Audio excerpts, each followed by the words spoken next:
Lake Minnetonka, located within the greater metropolitan area of Minnesota's Twin Cities, has been a favorite destination for activities and a desirable location to live for over 100 years. With 100 miles of shoreline and 14,000 acres of water surface, Minnetonka offers something for everyone.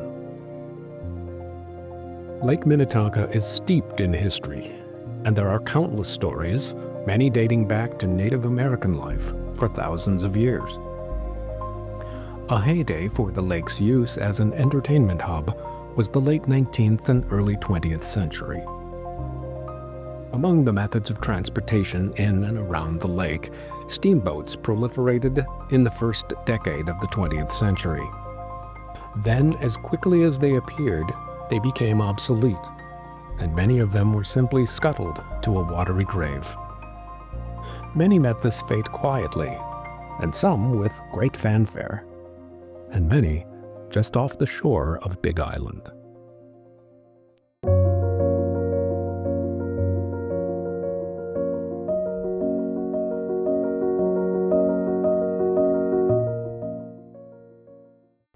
Six steamboat wrecks lie on the bottom of Lake Minnetonka, northeast of Big Island. From the streetcar boats that moved passengers to the various terminals around the lake, to tugboats that were instrumental in building the early bridges, docks, and boat infrastructure on the lake, to large ferry boats that provided transportation to parks and weekend enjoyment, these shipwrecks are some of the only remaining entities from this time period of Lake Minnetonka. Anne Merriman and Christopher Olson are nautical archaeologists who established Maritime Heritage Minnesota in 2005. Anne has a PhD from University College London Institute of Archaeology, and Christopher holds a master's degree in Maritime History Nautical Archaeology from East Carolina University. They are the only underwater nautical and maritime archaeologists in Minnesota. They share their insights on Minnetonka steamboat history. When we're talking about steamboats on Lake Minnetonka, the first one, the Governor Ramsey, was for taking people around. Excursions, slightly public transportation if you want to stretch it. And the first steamboats after that, or the next ones in the 1870s, they were for passengers. They weren't cargo carrying. They might have taken mail every once in a while. But because of the way Lake Minnetonka is, roads weren't prevalent, but they were being built. Railroads were certainly being built on the north side. So once that kind of transportation became more prevalent, meaning the railroads or people had cars, we would then find steamers for pleasure mostly or explicitly at 300-foot-long Belle of Minnetonka, or to take people from point A to B to Big Island. The steamers that were developed, though, by 1906, the Twin City Rapid Transit Company, those steamboats were, cargo meaning someone has a box. We're not talking cargo holds or anything. We're talking streetcars on the lake, on the water. So streetcar boats were made by the TCRT to look like they're very well-known yellow streetcars, and painted them the same way. And so basically take a streetcar out to Lake Minnetonka for money, get on another streetcar boat for money, go out to Big Island for free, but spend your money at Big Island. So they were making money coming and going because you had to get home. So you made money getting on a boat and getting back to the shore, then getting on a streetcar and heading back to where you lived. So those steamers, as far as being part of the basic transportation, meaning almost public transportation of the Twin Cities area, till 1926. 24, 26, depending on which boat you're talking about, before some of them ended on the bottom of the lake, and some were sold or some were torn apart. Yeah, before steamboats, it was basically sail-powered vessels and rowboats. We have one that we were looking for that was scuttled and supposedly in Crystal Bay in the 1920s. That was rather significant.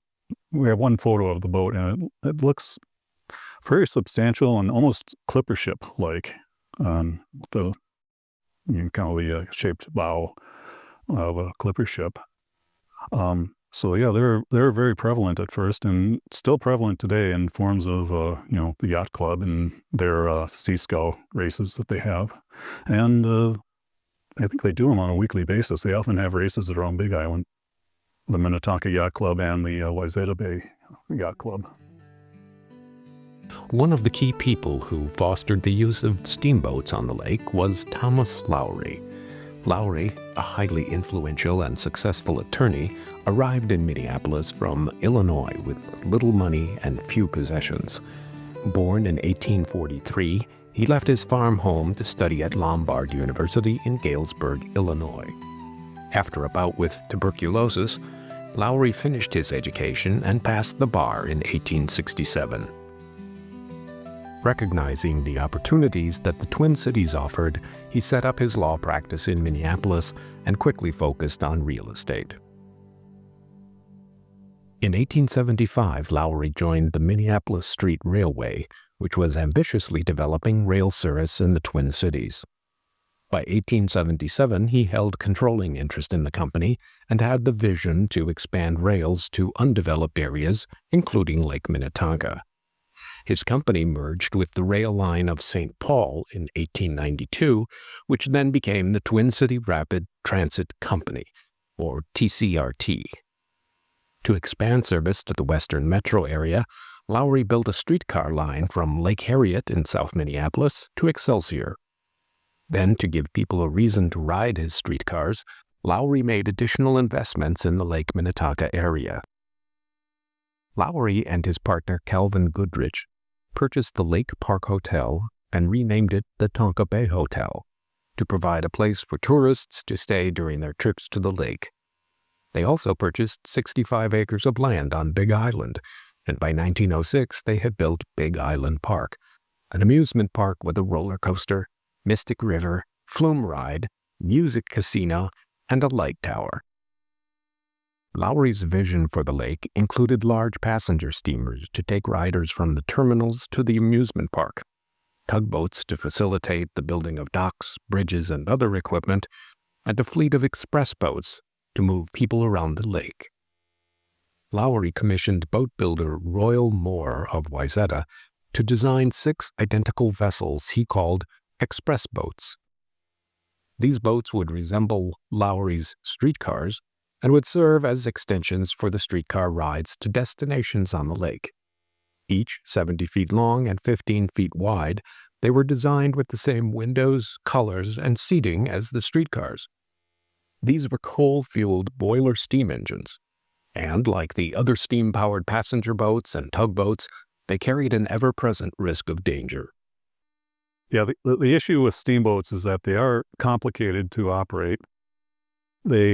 You are, by that 1860s, you are required to have a operator's license, so you'd be at least trained in the basics, because it was interesting reading about history of steam engines and riverboats in the Mississippi is that for a long time, people did not understand why boilers exploded. They even went so far as to speculate that maybe when you're boiling water, an explosive gas is formed and it somehow ignites. But it was just basically overheating and letting the water level drop too far in the boiler to the point where if you add more water, it will flash instantly in the steam, and you instantly get the equivalent of several pounds of dynamite going off, flashing into steam inside your boiler, and that's what tended to set it off. Electric generators provided lights on board. A pilot, an engineer, and a purser were required to crew the vessel, which carried up to 135 customers. Assembly of the boats was at Lowry's streetcar shop at 31st and Nicollet in South Minneapolis. They were then loaded on special wheels, which allowed the steamboats to travel by rail to their Lake Minnetonka launch site. In addition to rapid transit from the Twin Cities to lake destinations for weekend enjoyment, the new express boat service provided Lake Minnetonka residents with a reliable commute to their city jobs for the first time. Streetcars ran to and from Excelsior every half hour during the week. By 1907, 300,000 passengers were using this service. Nearly 30 landings were serviced by the streetcar boats, including Excelsior, Tonka Bay, and Deep Haven. Landings also allowed connections to Great Northern Railway trains at depots in Wayzata and Spring Park. The express boats flourished in the early 1900s as the tourist traffic grew and the lake became a popular destination for people looking for an enjoyable weekend. By 1919, streetcar boat ridership had waned from reduced demand because of World War I and the influenza pandemic. Major improvements to roads around Lake Minnetonka and the affordability of automobiles caused ridership to dip below 200,000 for the first time. Yeah, the decline of steam on the lake was mainly because of the increase in the road network out to the lake, rail and vehicles. Streetcars too, obviously. They made a pretty big impression here for a while. Ridership rebounded in 1920, with more than 243,000 riders that year. However, ridership soon plummeted again, this time permanently, after a severe recession significantly affected the working class, who were the primary users of the boats for commuting. Lowry's Transit Company ceased operations of the express boat service in 1926 at the end of the summer season. The boats went up for sale, but only the Hopkins was purchased and turned into a private excursion boat. The Hopkins, renamed the Minnetonka, continued on Lake Minnetonka until 1949. With no other streetcar boats sold, Twin City Rapid Transit opted to dispose of 3 of them in a way that would never be considered today. They were purposely sunk, or scuttled, and left at the bottom of Lake Minnetonka in deep water off Big Island. Those scuttled ships were the Como, White Bear, and Minnehaha. The Hopkins met the same fate in 1949. In 1979, the wreck of the Minnehaha was discovered 60 feet below the lake's surface. The wreck had been submerged for over half a century. It was raised by divers and, years later, was restored to its original glory and served as an excursion boat offering riders the opportunity to ride round-trip from Wayzata to Excelsior while listening to the story of the great streetcar boats of Lake Minnetonka. Today, the Hopkins, White Bear, and Como remain on the lake bottom and serve as reminders of the express boat era. Underwater explorer Kelly Nahoweg has dived Lake Minnetonka hundreds of times and has extensive experience as a volunteer diver for Maritime Heritage Minnesota, discovering and examining wreckages on the lake bottom. His collection of videos is expansive, and here he describes footage from his experiences and observations on the state of these wrecks. The wreck of the Hopkins, or more accurately the Minnetonka, lies in about 55 feet of water off the northwest side of Big Island. Unlike the White Bear and the Como streetcar boat wrecks, which were scuttled nearby in 1926, the Hopkins was scuttled in 1949. It is the most intact of the 3 streetcar boat wrecks, with the hull basically being intact but heavily buried into the muddy bottom. Most of the superstructure was removed from the boat prior to its scuttling, but several interesting features remain. Some of the cabin window framing is still in place. The engineer's bench is located on the upper portion of the starboard side. The marine head is still present in the starboard stern. The smokestack is dislodged and jammed into a central deck opening. Some of the white paint is still present on the wreck. Pieces of the railing are strewn about the wreck. On the lower outside portion of the hull, a water exhaust port with a hinged cover can be found. The White Bear is another one of the streetcar boats that were scuttled in this area. It is in about 56 feet of water. While the hull of the wreck is still intact, the entire superstructure is gone, leaving large holes in the decking. A large hole in the middle of the center portion of the hull represents the area in which the steam engine would have resided. The hull is deeply buried in the lake bottom, with only about 2 feet of freeboard available. The railing around the stern and bow sections, as well as air scoops on both ends, are still in place. A few of the mooring cleats remain as well. Another large section of the railing is broken off and laying in the middle of the wreck. The last of the streetcar boat wrecks that were scuttled in this area is the Como, located in 57 feet of water. Like the White Bear, the Como's superstructure was removed prior to its being scuttled. The hull remains intact, but it is heavily buried in the lake bottom.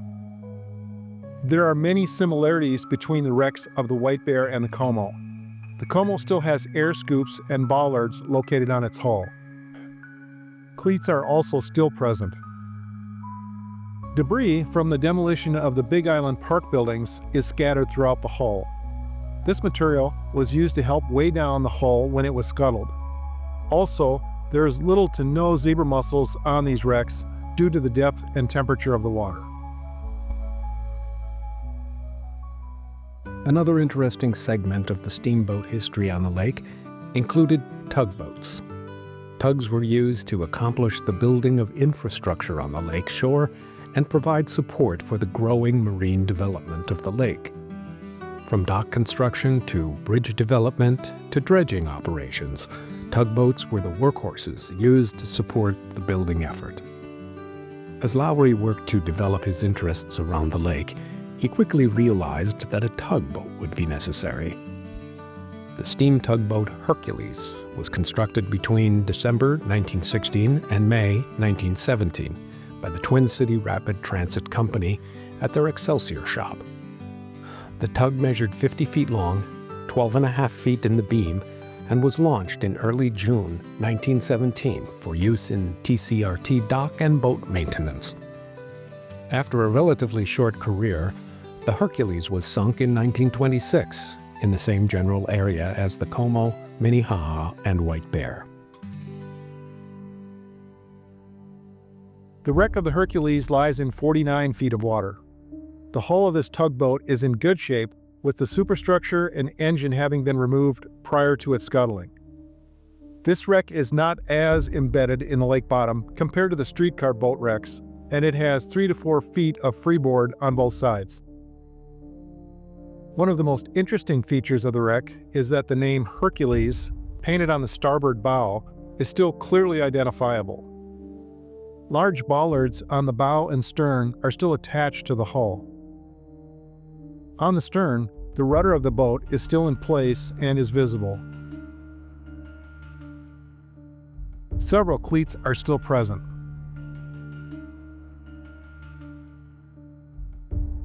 An open hatch cover shows some of the mechanical elements in the stern section beneath the deck. Another tugboat that appeared on the lake in this time period was the Priscilla, measuring 48 feet long and 14 feet in the beam.